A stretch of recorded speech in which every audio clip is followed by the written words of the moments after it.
जाने की बात हो रही है। जाएंगे तो चले जाएंगे, अब क्या करें, अब जाना होगा तो चले जाएंगे। 5 साल सरकार के साथ रहे, अलग अलग चुनाव लड़ेंगे। वो मैं तो नहीं जानता, अभी तो कोई फैसला तो हुआ नहीं है, इकट्ठे लड़ेंगे या अकेले लड़ेंगे, इसका कोई फैसला नहीं। देखिए, मोदी जीते या हारे, ये लोगों का फैसला होगा। हिंदुस्तान के लोग फैसला करेंगे कौन यहाँ का वजीर आजम होगा जो हिंदुस्तान को आगे चलाएगा, ये लोगों का फैसला है। कांग्रेस और नेशनल कॉन्फ्रेंस अपने बीच के सियासी इख्तलाफ को दबाने की कोशिश कर रही है। जम्मू कश्मीर में नई इंतजामी यूनिटों की तश्कील के सिलसिले में दोनों जमातों के बीच सियासी इख्तलाफ गहरे होते जा रहे हैं। काबीना की सब कमेटी की जानिब से रिपोर्ट जमा करने में ताखीर पर वजीर आला उमर अब्दुल्ला ने नाखुशी का इजहार किया है। उधर कांग्रेस कह रही है कि रिपोर्ट वक्त पर जमा की जाएगी। खास बात यह है कि दोनों जमातें एक आवाज में बोल रही हैं कि रियासत में एनसी कांग्रेस इत्तेहाद को कोई खतरा नहीं है।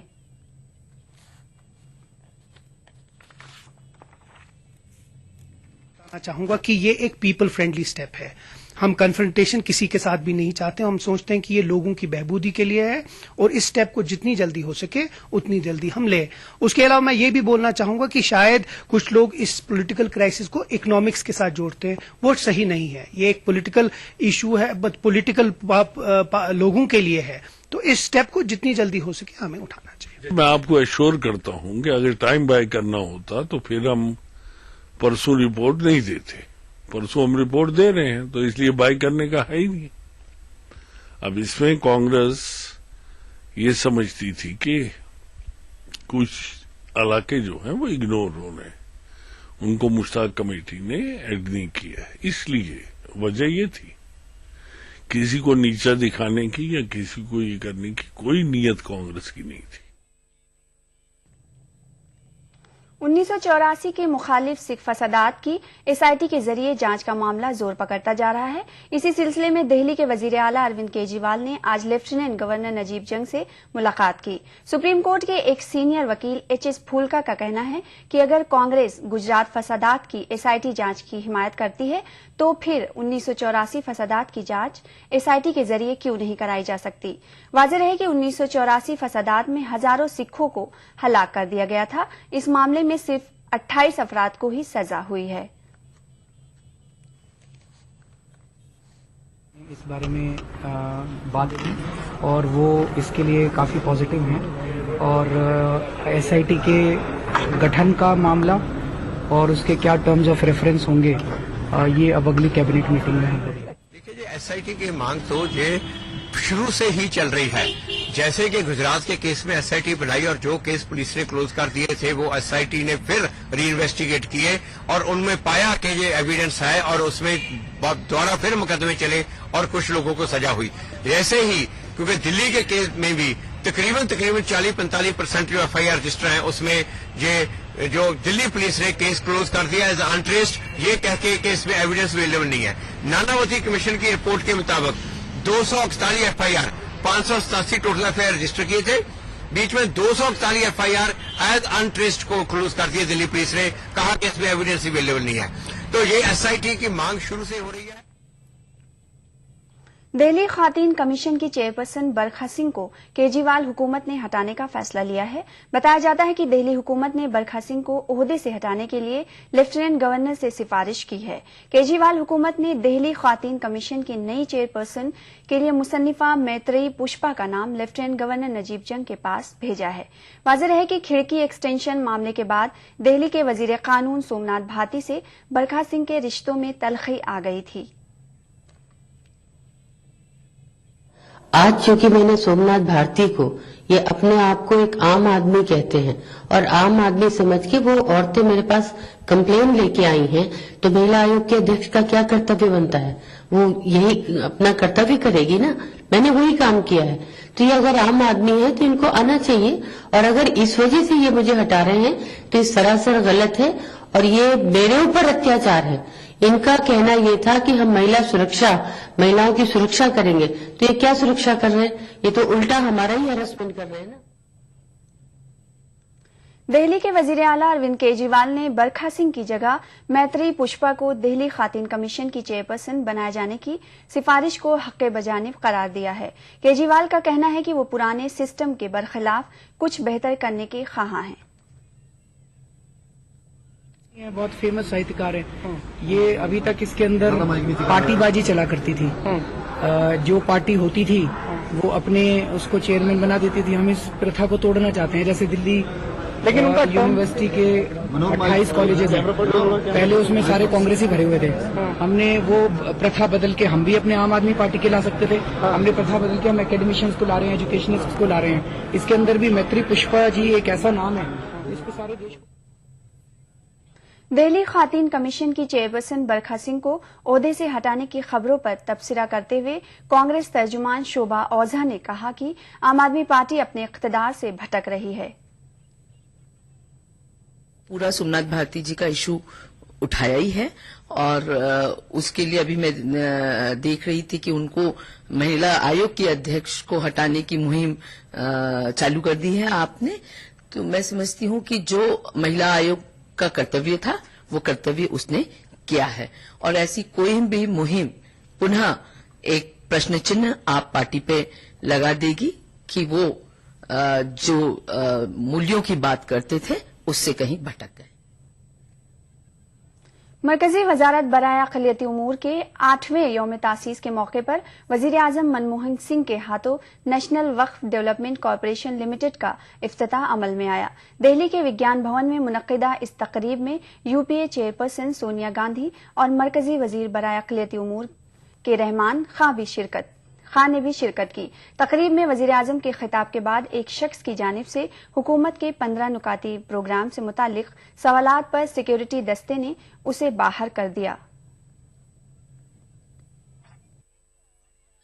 मरकजी वजारत बराए अक़लियती उमूर के ज़ेर निगरानी एक नए शोबे का आगाज हुआ है। मुल्क भर में मौजूद वक्फ जायदादों को तरक्की देने की गरज से नेशनल वक्फ डेवलपमेंट कॉरपोरेशन के नाम से एक नए इदारे का क़याम अमल में आया। इदारे के क़याम का मकसद वक्फ अर्जियात को तरक्की देते हुए इनसे होने वाले आमदनी को मुसलमानों के फलाह व बहबूद के लिए इस्तेमाल किया जाना है। तकरीब से खिताब करते हुए वज़ीर आज़म डॉक्टर मनमोहन सिंह ने हुकूमत के इस इक़दाम को अक़लियती तबके की फलाह की जानिब एक और अहम कदम करार दिया है।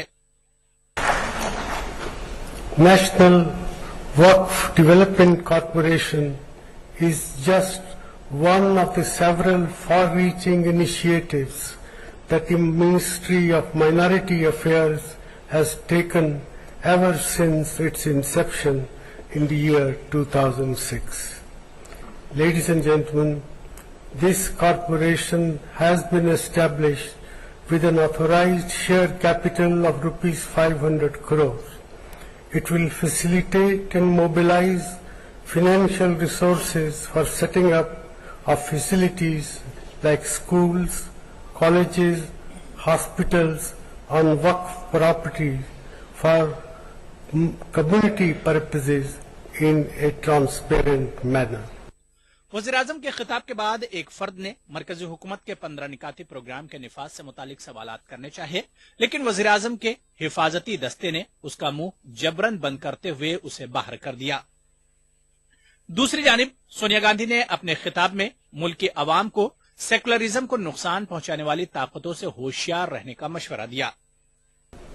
भाइयों और बहनों, अनेकता में एकता भारतीय सभ्यता और संस्कृति की बुनियाद है। हमारा संविधान अक़लियतों सहित सभी नागरिकों के अधिकारों की गारंटी देता है। शासन तंत्र की यह जिम्मेदारी है कि वह सेक्युलर मूल्यों की रक्षा करें, उससे प्रोत्साहित करें और माइनॉरिटी को समान अवसर का लाभ मिले। यह जरूरी है कि माइनॉरिटी के लोग अपने आप को सुरक्षित महसूस कर सके। Bureau report, ETV news. National Waqf development corporation की इफ्तिताही तकरीब में वजीर आजम से मिलने की दरख्वास्त करते हुए एक शख्स ने अपनी आवाज बुलंद की थी, लेकिन उस शख्स को सिक्योरिटी एहलकारों ने मुंह बंद करते हुए तकरीब के बाहर कर दिया। आइए सुनते हैं कि ये शख्स क्या कहना चाह रहा था। प्राइम मिनिस्टर से बहुत अच्छा मौका था कहने का। मैं 150 दिन तक लेटर लिखा कि प्राइम मिनिस्टर मुझसे मिल लीजिए, हम अपने इलाके की तरक्की के लिए आपसे बात करना चाहते हैं। मगर वजीर आजम ने हमारे 150 दिन के लेटर का एक भी जवाब नहीं दिया। मैंने प्रधानमंत्री के 15 पॉइंट प्रोग्राम्स जो उन्होंने खुद बनाए हैं मुसलमानों की वेलफेयर के लिए, मेरे जिले में जहां से मैं आता हूं वो दिल्ली का नॉर्थ ईस्ट डिस्ट्रिक्ट है, वहां पर एक भी प्रोग्राम नहीं चल रहा है। दिल्ली के विज्ञान भवन में मुनक्किद नेशनल वक्फ डेवलपमेंट कॉरपोरेशन की इफ्तिताही तकरीब में एक शख्स की हंगामा आराई पर बीजेपी ने चुटकी ली है। बीजेपी नायब सदर मुख्तार अब्बास नकवी का कहना है कि उससे कांग्रेस के सेकुलरिज्म के दावे की पोल खुलती है। कांग्रेस का इतिहास दागी और भूगोल बागी हो गया है। इसलिए मैं कह रहा हूं कि इतिहास दागी और भूगोल बागी कि जिस तरह से घोटाले, भ्रष्टाचार, जनधन की लूट से उनका सना हुआ हाथ है और कोयले की कालिख से सना हुआ चेहरा है, उसको लेकर के वो जनता के बीच जाने में डर रहे हैं। वहीं दूसरी ओर जो सेकुलरिज्म का सरोपा भेंट करते थे लोगों को और जिस तरह से सेकुलरिज्म के नाम पर लोगों को बेवकूफ बनाते रहे, खासतौर से अल्पसंख्यकों को के वोटों का शोषण, राजनीतिक शोषण करते रहे, वो भी धीरे धीरे एक्सपोज हो रहा है, बेनकाब हो रहा है।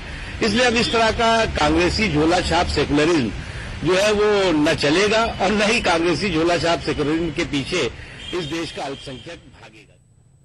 उत्तराखंड के वजीर आला विजय बहुगुणा को ओहदे पर बरकरार रखने या हटाने से मुताल्लिक फैसला करीब किया जाएगा। कांग्रेस सदर सोनिया गांधी की क़यादत में आज मुनक्किदा एक मीटिंग के बाद पार्टी ज़राए ने बताया कि विजय बहुगुणा से मुताल्लिक फैसला बहुत जल्द किया जाएगा। मीटिंग में party general secretary Ambika Soni, Ghulam Nabi Azad, Janardan Dwivedi और अहमद पटेल शरीक थे। उत्तराखंड के वजीर आला को ओहदे से हटाने की खबरें गुज़िश्ता कई रोज से ज़ेर बहस रही हैं। इस सिलसिले में उत्तराखंड के अरकान पार्लियामेंट और दिगर कांग्रेस अरकान का वफ्द वक्फा से कांग्रेस आला कमान से मुलाकातें कर रहा है।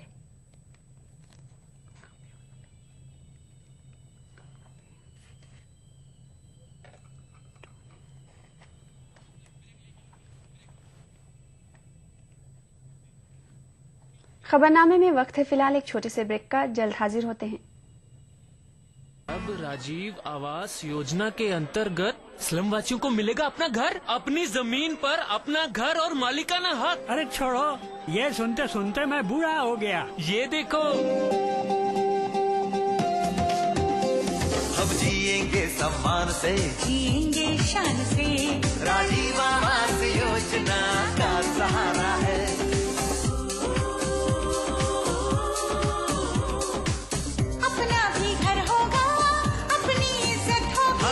शहर में ही अपना पता होगा, राजीव आवास योजना का सहारा है।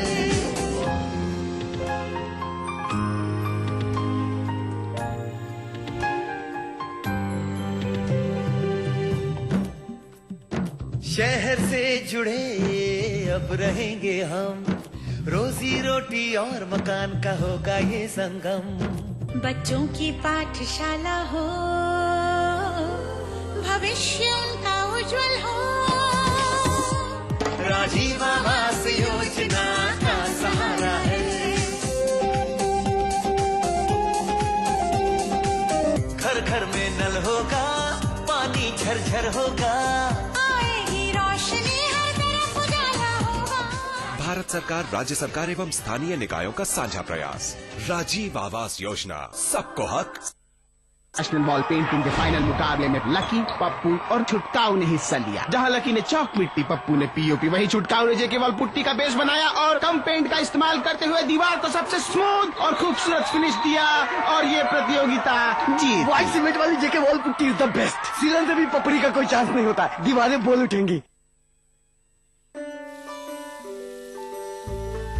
उंगली के इशारे से चले दुनिया प्यारे, काम चाहे जो भी हो यही काम आए, बिन बोले ही हर बात कहे जाए, जिंदगी एक चुटकी में आसान बनाए, आसान बनाए। दिल में जो है वो ये बताए, जरूरत ये पूरी कर जाए। हम समझते हैं इस उंगली के इशारे को, इसलिए हम लाए हैं जन सेवाएं आपकी उंगली के इशारे पर।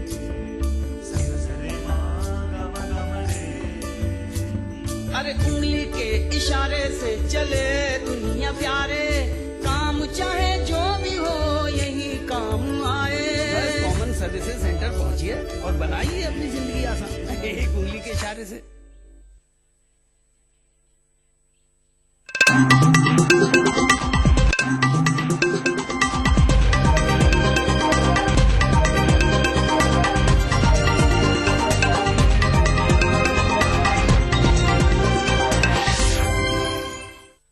खबरनामे में आपका खैर मकदम है। बढ़ते हैं मजीद खबरों की तरफ। डीएम के सरबराह करुणानिधि ने अपने बड़े फर्जंद अलागिरी की मुबैना धमकी के बाद वजीर आजम मनमोहन सिंह को एक खत लिखा है। खत में करुणानिधि ने अपने छोटे फर्जंद स्टॉलिन को मुनासिब सिक्योरिटी फराहम करने की ख्वाहिश की है। जराये का कहना है कि डीएम के सरबराह को रियासती पुलिस पर भरोसा नहीं है। वाज़ेह रहे कि कल करुणानिधि ने ये कहकर सनसनी फैला दी थी कि उनके बेटे फर्जन ने धमकी आमेज अंदाज में ये कहा था कि उनके छोटे फर्जन स्टॉलिन की 3 माह के अंदर मौत वाक़ई हो जाएगी।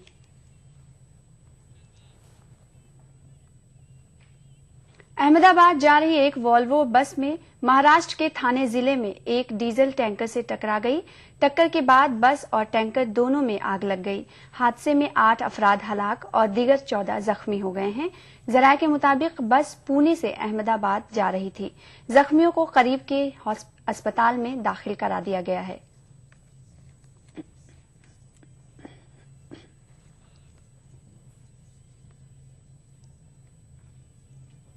काला हिरन शिकार मामले से जुड़े आर्म्स एक्ट मामले में बॉलीवुड अदाकारा सलमान खान को आज जोधपुर की ACJM अदालत में पेश हुए। सलमान खान से अदालत में जज ने कई सवालात किए। वाज़ेह रहे कि 1998 में फिल्म हम साथ साथ हैं की शूटिंग के दौरान जोधपुर के कानकनी में 2 स्याह हिरणों के शिकार मामले में पुलिस ने सलमान खान के पास से हथियार बरामद किया था और उसी बुनियाद पर पुलिस ने आर्म्स एक्ट के तहत मुकदमा दर्ज किया था।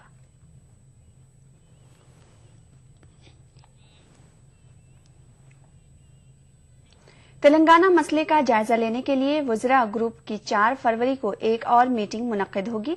बताया जा रहा है कि तश्कील तेलंगाना बिल पर मुबाहिस के लिए 30 जनवरी तक के लिए मोहलत दी गई है। मुस्तकबिल की हिकमत अमली को कतियत देने के मकसद से GOM की मीटिंग हो रही है। इतलात है कि मरकजी वजीर दाखिला की क़यादत में मुनक्किद होने वाली इस मीटिंग में बिल पर हासिल की गई असेंबली अरकान की राय, बिल में 6 तरमीमात के अलावा दीगर मौज़ूआत पर गौर किया जाएगा।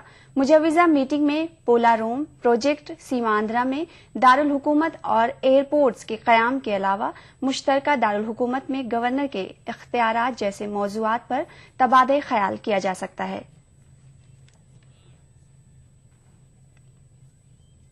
यूपी के काबीनी वजीर आजम खान ने वजारत उज़्मा के लिए बीजेपी के उम्मीदवार नरेंद्र मोदी पर जमकर गुस्सा उतारा। मोदी का नाम लिए बगैर आजम खान ने कहा कि कोई हत्यारा मुल्क का वजीर आजम नहीं बन सकता। मोदी को वजीर आजम बनने से रोकने के लिए आजम खान ने मुसलमानों से मुत्तहिद होने की अपील की। समाजवादी पार्टी के सीनियर लीडर और यूपी के काबीनी वजीर आजम खान बीजेपी के वजारत उज़्मा के उम्मीदवार नरेंद्र मोदी पर काफी बरहम नजर आते हैं। लखनऊ में मदरसों के जिम्मेदारान के एक इजलास से खिताब करते हुए आजम खान ने मोदी का नाम लिए बगैर कहा कि कोई हत्यारा मुल्क का वजीर आजम नहीं बन सकता।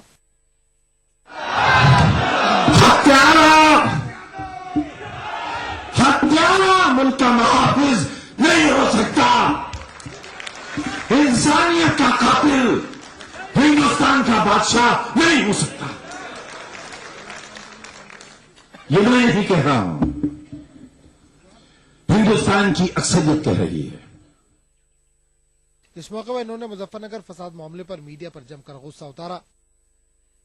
हम जानना चाहते हैं कि हमारा स्टिंग ऑपरेशन करने वालों जब 1 लाख लोगों ने हमला बोला मुजफ्फरनगर पर, कहां थे तुम्हारे कैमरे? जब आप रोए लूटी जा रही थी, कहां थे तुम्हारे कैमरे?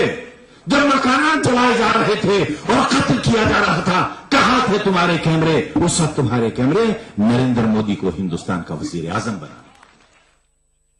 मुजफ्फरनगर फसादात के लिए आजम खान ने फासिस्ट ताकतों को जिम्मेदार करार दिया। आजम का कहना है कि जब भी समाजवादी पार्टी की हुकूमत बनती है, फिरका परस्त ताकतें फसादात कराती हैं। जब समाजवादी पार्टी की हुकूमत आती है, दुश्मनों के दिल फट जाते हैं, ये क्या हुआ? और पहले दिन से ये साजिश शुरू हो जाती है कि फसादात, घर जलाओ, आबरू लूटो, हुकूमत को बदनाम करो, ये हुकूमत चली जाए। ये चौथी बार हुआ है। जब तुम्हारी हुकूमत आती है, जब तुम्हारा गम सुनने वालों की हुकूमत आती है, उस वक्त मजबूत ताकतें यही माहौल बनाती हैं जो मुजफ्फरनगर में हुआ। काबिल गौर बात है कि आजम खान पर मुजफ्फरनगर फसादात के ताल्लुक से सदमेरी बरतने का इल्जाम आयद किया जाता रहा है। इसके अलावा हालिया गैर मुल्की दौरे से भी आजम खान सुर्खियों में है। Bureau report, ETV news. Muzaffarnagar फसाद मुतासरीन के जख्म अभी भरे नहीं हैं, लेकिन यूपी की अखिलेश यादव हुकूमत की तरफ से मुसलमानों के लिए बड़े बड़े दावे किए जा रहे हैं। हुकूमत की तरफ से इन दिनों अखबारात में ऐसे इश्तहारात जारी किए जा रहे हैं जिनमें रियासत के मुसलमानों को निहायत खुशहाल और तरक्की याफ्ता दिखाया गया है। दानिश्वर तबका इन इश्तहारात को मुसलमानों के जख्मों पर नमक छिड़कने से ताबीर कर रहा है। पेश है एक खास रिपोर्ट। यूपी के हिंदी और उर्दू अखबारात इन दिनों सरकारी इश्तहारात से भरे रहते हैं। इन इश्तहारात में हुकूमत अपनी पीठ खुद थपथपाती नजर आ रही है। समाजवादी पार्टी रियासत के मुसलमानों के लिए क्या क्या काम अंजाम दे रही है, इसको खूब मिर्च मसाला लगाकर पेश किया जा रहा है। लेकिन इन इश्तहारात में निमेश कमीशन की रिपोर्ट का नफाज, मुसलमानों के रिजर्वेशन और मुजफ्फरनगर फसाद मुतासरीन की बाज़ाबातकारी के लिए हुकूमत क्या कर रही है, इसका जिक्र कहीं भी मौजूद नहीं है। रियासत के मुसलमान इस तरह के इश्तहारात को सियासी चपकलिश से ज्यादा अहमियत नहीं दे रहे हैं। कि किसी भी गवर्नमेंट की बुनियादी जिम्मेदारी होती है अपने शहरियों की जान और माल की हिफाजत। अगर कोई सरकार ख्वाह वो अपने शहरियों के लिए कुछ भी कर दे, लेकिन अगर उनकी जान और माल की हिफाजत नहीं कर सकती, उनके घरों को जलने से नहीं बचा सकती, तो सारा करा धरा बेकार है। अगर हम देखिए मुजफ्फरनगर फसादात के ऊपर एक निगाह डालें तो जिस तरह से फसादात हुए हैं वो तारीखी तौर पर अपने आप में तन्हा है, कोई मुनफरिद है, बिल्कुल कोई जैसी मिसाल हमको दूसरी मिलती नहीं। कभी यूपी के अंदर इस तरह फसादात हुए हैं। लोग गुजरात की फसादात की बात किया करते थे, ये मैं समझता हूँ गुजरात फसादात तो भी आगे निकल गया कि एक शहर में फसाद हुआ और हजारों की तादाद में लोग जो घर बार उनके जला दिए गए और लोग अपने घरों को छोड़ छोड़ कर भाग कर पनाहगुजी कैंपों में जो है जिंदगी गुजारने पर मजबूर हो गए। किसी का शौहर मार दिया गया, किसी का बेटा मार दिया गया, किसी का भाई मार दिया गया। उनके लिए इन सब चीजों की क्या अहमियत रह जाती है। इन इश्तहारात पर करोड़ों रुपए खर्च किए जा रहे हैं। इन इश्तहारात के जरिए मुसलमानों को ये बावर कराने की कोशिश की जा रही है कि समाजवादी पार्टी ने मुसलमानों के लिए कितने बड़े बड़े काम किए हैं। इस सिलसिले में मुसलमानों का सवाल है कि रियासती हुकूमत जिन फलाही कामों में अरबों रुपए खर्च करने की बात कर रही है, आखिर उसका फायदा कौन लोग उठा रहे हैं, इसकी भी जांच होनी चाहिए। ये सबसे कुछ नहीं होने वाला है और अब तक के जो करोड़ों रुपए खर्च हुए होंगे, चाहे उर्दू की तरक्की के नाम पर हुए हों, मजालिस अरबिया की तरक्की के नाम पर हुए हों, तो इसकी एक एहतिसाबी कमेटी होनी चाहिए जो इसका जायजा ले कि आखिर ये अरबों रुपए जो अल्पसंख्यक कल्याण अधिकारी के मार्फियत में सर्फ किए जा रहे हैं, इसमें किस तरह की बंदरबाट चल रही है, हुकूमत कितना ले रही है, अधिकारी कितना खा रहे हैं और कुछ नाम निहाद मौलवी और उर्दू असातिज़ा कितना रुपये की बर्बादी कर रहे हैं, इसकी जाँच होनी चाहिए। मुसलमानों का बाशऊर तबका मानता है कि अखिलेश हुकूमत को इन इश्तहारात से पैसों की बर्बादी के अलावा कुछ नहीं मिलेगा। अगर अखिलेश हुकूमत मुसलमानों के लिए कुछ करना ही चाहती है तो अमली इक़दामात करे, जिनमें निमेश कमीशन का नफाज, मुजफ्फरनगर फसाद के मुतासरीन की बाज़ाबातकारी और मुस्लिम रिजर्वेशन शामिल हैं। ETV news Kanpur. खबरनामे में वक्त है फिलहाल एक छोटे से ब्रेक का, जल्द हाजिर होते हैं। अपनाइए मिला स्किन क्रीम। इसको सिर्फ रात में इस्तेमाल करने से आपको मिले फेस प्रॉब्लम से आजादी। अब फेस प्रॉब्लम को कहिए बाय बाय। एली फार्मास्यूटिकल्स द्वारा अरे हरपाल। अरे चाचा जी, क्या हाल है बेटा? अच्छा हूँ चाचा जी। अम्मी, चाचा चाची आ गए। कैसे हैं भाई साहब? कैसी हो? सब खैरियत? हाँ जी हाँ जी, सब अच्छा है। अच्छा चाचा जी, चलो ना आपको गांव की सैर करवाता हूँ। आता हूँ भाई।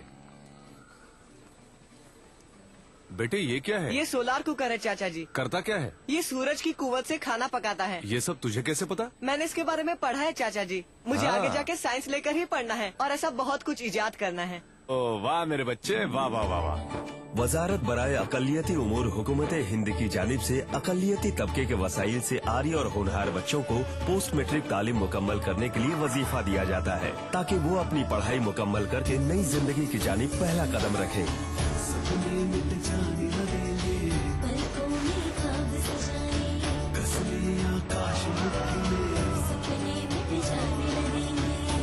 आप बनेंगे तो बनेगा हिंदुस्तान। चलो बेटा, रास्ते में एटीएम पे रोक लेना। रुक रुक रुक यहाँ। मैं 2 मिनट में आया। ये एटीएम कहाँ गया? भाई साहब यहाँ पे एक एटीएम हुआ करता था। भाई साहब एटीएम यहाँ से 5 किलोमीटर दूर है। 5 किलोमीटर? पता नहीं क्या चक्कर है। चल बेटा, तेरी माँ को फोन लगाता हूँ, पता तो लगाऊं तेरी मौसी की फ्लाइट कितने बजे की। जी। अरे पेजर, मोबाइल कहाँ गया? मोबाइल फ्लाईओवर ले ले, जल्दी कर।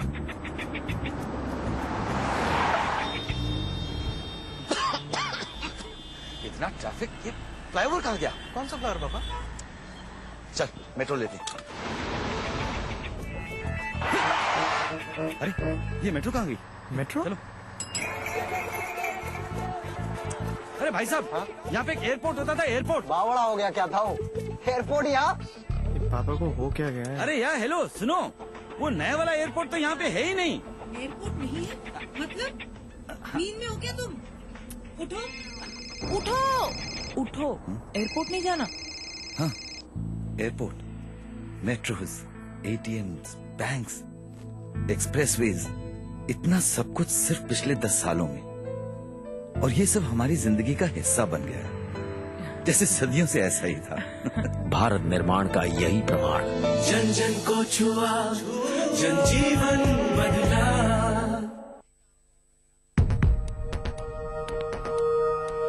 एक मुट्ठी भर जीने की आरज़ू, तब्दीली की चुटकी भर जुस्तजू, रोजमर्रा के मसाइल की ढेर सारी बेकरारियां, खाली पतीले में पकती घर भर की भूख, तारीखियों से लड़ इकट्ठा की हुई चुटकी भर धूप। जमहूरियत का अजीम त्योहार फिर से आया है। क्या हो आपका फैसला, बताएंगे मुल्क के भरोसेमंद सहाफी प्रदीप रमन। वोट करेगा इंडिया।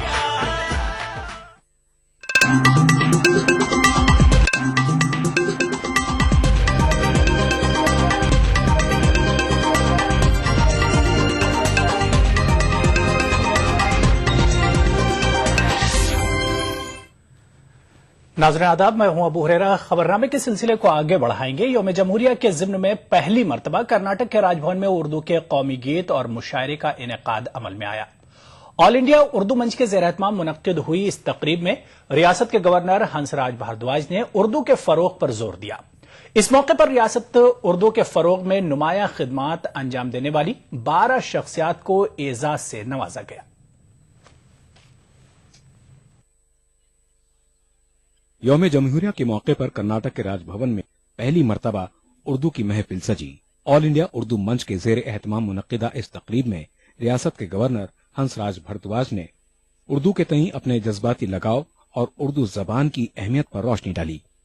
हंसराज भारद्वाज ने कहा कि उर्दू का जवाल मुल्क की मुश्तरका तहजीब का जवाल है। हमको सिर्फ एक ही मकसद है कि ये हिंदुस्तान की यकजहती, भाईचारा, यहाँ के आर्ट, यहाँ का कल्चर, यहाँ का लिबास, यहाँ का अदब, ये हमारा कम नहीं होना चाहिए, ये बढ़ता रहना चाहिए। ये नई पीढ़ी भी इसको सीखे, वो मिलने जुलने से ही होता है। तो मेरी ये नीयत है यहाँ पर कि हर तरफ बाहर आए, खास तौर पर अक़लियतों को मायूसी नहीं होनी चाहिए। ये मेरी ड्यूटी है, मेरा फर्ज है। इस तकरीब में उर्दू और उर्दू वालों के साथ रियासती हुकूमत के रवैये का भी जिक्र आया। ऑल इंडिया उर्दू मंच के सरपरस्त खलील मामून ने हुकूमत के रवैये पर सख्त नाराजगी जाहिर की। खलील मामून का इल्जाम है कि हुकूमत हर मामले में उर्दू वालों को नजरअंदाज कर रही है। इस ताल्लुक से हमने वक्तन फवक्तन रियासती हुकूमत को बहुत सारी अर्जदाश्तें